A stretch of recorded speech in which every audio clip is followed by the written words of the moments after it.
Hey, it's Ron Rutland with Backyard Basketball.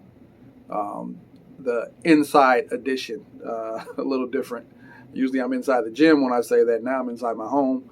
But I wanted to come to you quickly today and just talk to you about what's going on in high school basketball this year, with the point of emphasis being on traveling. So you young players really need to understand, what's going on, what referees are looking for, and what exactly is or does it mean when they say you have established a pivot and your pivot cannot return to the floor.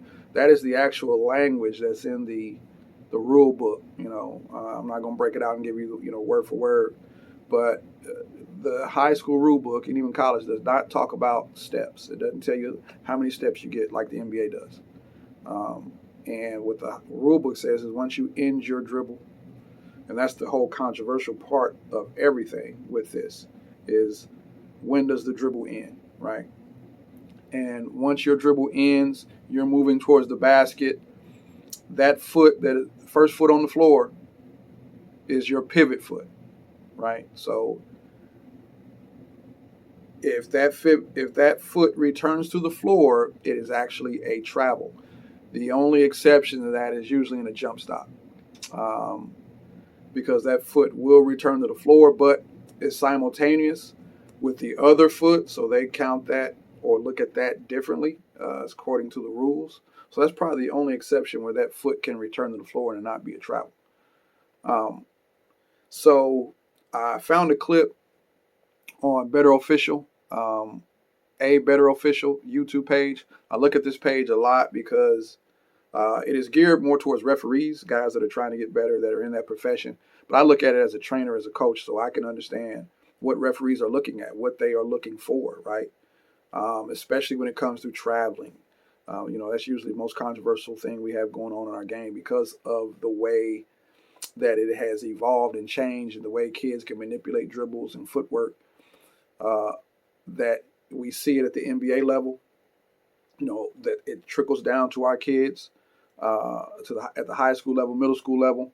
And what happens is the summertime, the referees are a lot more lenient and allowing them to do these particular moves in the same fashion that you might see them doing at the NBA level. But when they get back to high school, when they get back to under an official whistle, they don't understand and wonder why I've been able to do something all summer and now it's being called a trap.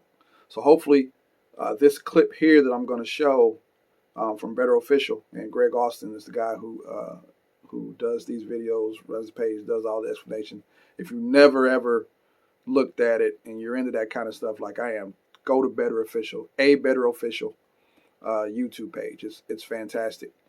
Um, but this play really stood out to me because I see it a lot with the kids. I see a lot of trainers training this movement, and in high school, it is a travel, and they are going to be looking for it. So, guys, pay attention to this right here. Let's look now at our next traveling clip.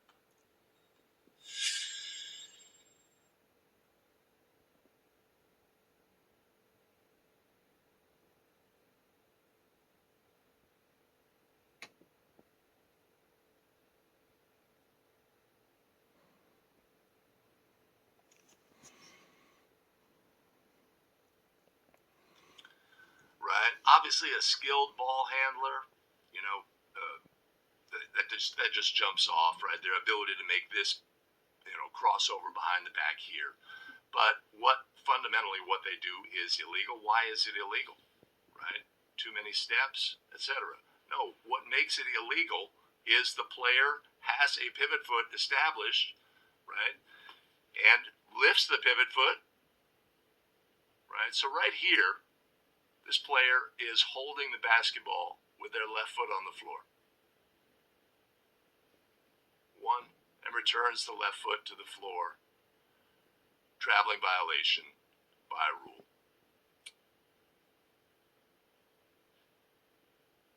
Right? So it's not the number of steps, it's whether or not the pivot foot was lifted, a legal play, but then returned to the floor. Right? So a dribbler in this instance, terminates their dribble with a foot on the floor, lifts it, and returns it to the floor. All right, let's look at another.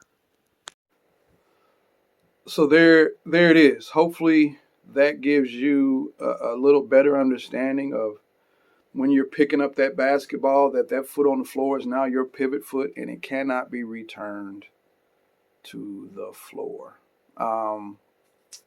I will probably sometime the next day or so, hopefully maybe by the weekend, I will try to put together a few examples on some other moves that I see a lot of kids doing, especially with step backs, side steps, all of these different things that could create a lot of traveling calls in this year's season.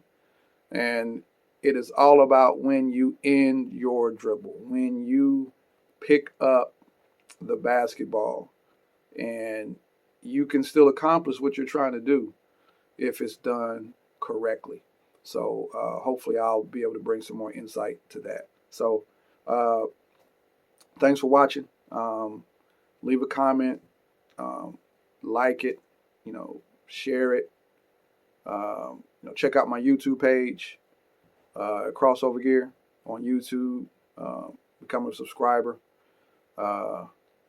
and we'll catch up with you next time. Thank you.